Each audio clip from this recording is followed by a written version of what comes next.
Number 4, this is another good one. You've got to embrace the criticism and misunderstanding. You've got to embrace the criticism and misunderstanding. Listen, transition overall is messy. You meet a lot of people. It's like God is saying move. God is saying career change. God is saying families involved, grandparents are involved. People have been, at the same church for a long time. Like a lot of times people won't understand, especially if you're called as a pioneer. Like people won't understand, hey, it's time to move. Hey, it's time to transition. Hey, it's time to go. And a lot of times the criticism and the misunderstanding, it paralyzes people.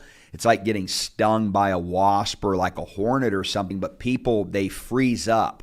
They're unable, they know God told them to do something, but criticism and misunderstanding, most of the time from family or close friends, ends up hindering them from fully stepping into what the Lord has called them to. So be on the lookout. Again, we're talking today about 7 keys for transition.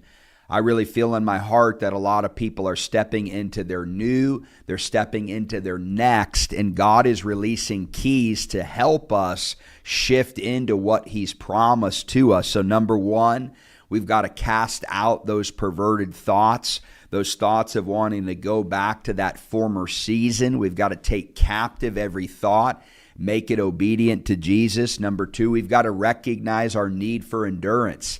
Hey, sometimes transition takes longer than we would hope.